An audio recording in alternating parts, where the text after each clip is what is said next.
The Eagles need to be careful regarding the running back situation. I don't want them to get desperate now. I like Tevin Coleman. I don't love Tevin Coleman. Here's what I mean by that. Because I'm going to explain this to you.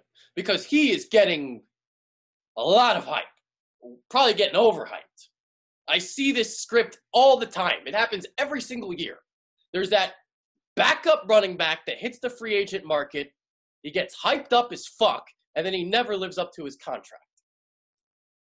The last time I really saw somebody excel in this type of situation was Michael Turner. And Michael Turner, that was a long time ago. Last year, Jerick McKinnon got a 4-year, $30 million contract. You might be looking at something similar to that with Tevin Coleman. 4 years, $30 million.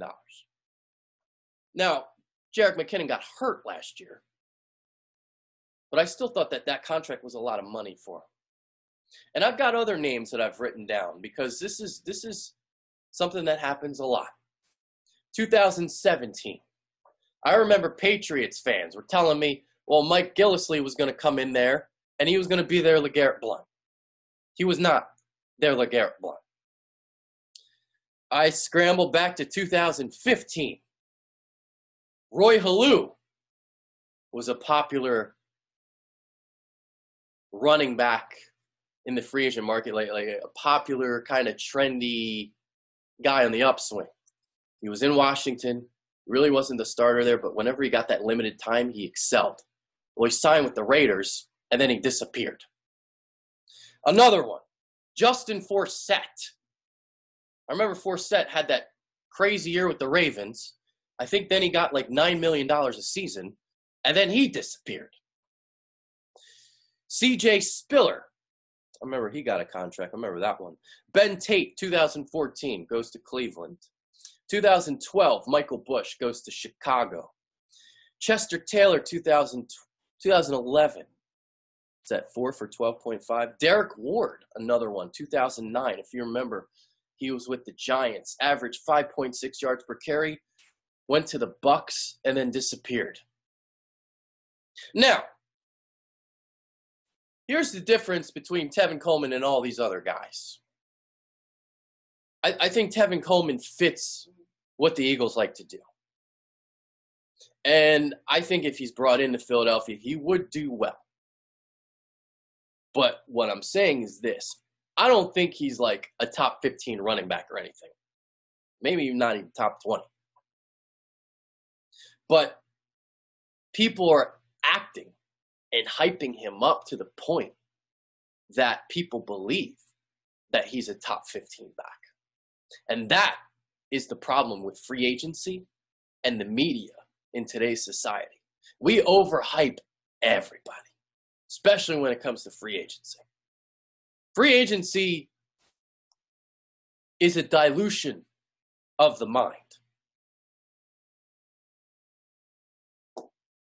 We can be very stupid during free agency.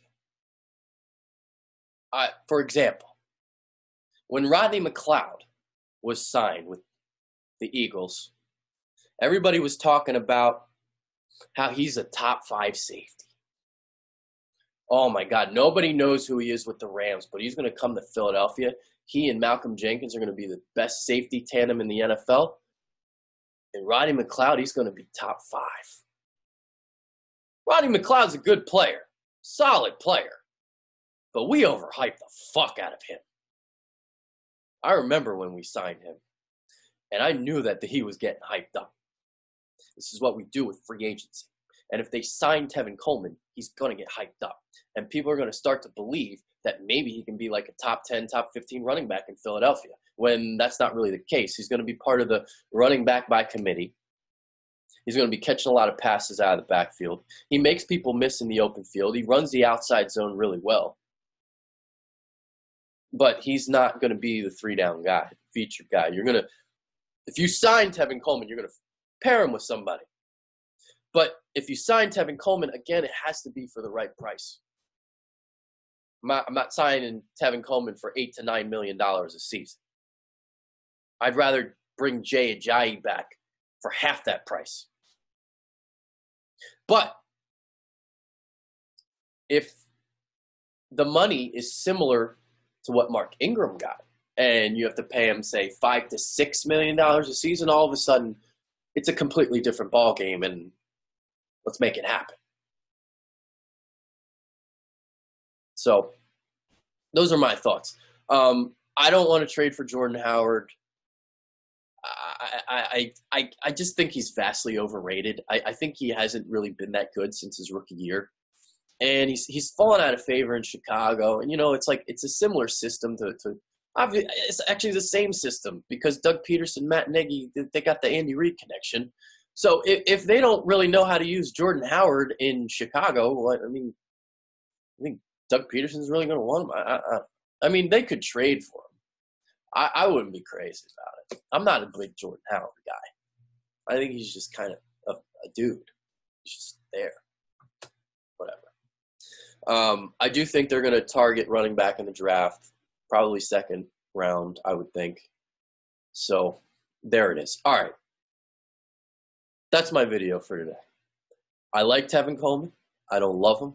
I hope that this video isn't going to be received negatively because I don't want this to seem like I'm bashing Tevin Coleman because I'm not. I'm just afraid that we're overhyping the fuck out of him. That is the lesson that I'm trying to teach today. I'm Adrian Fedkiw, and I'm out. Peace.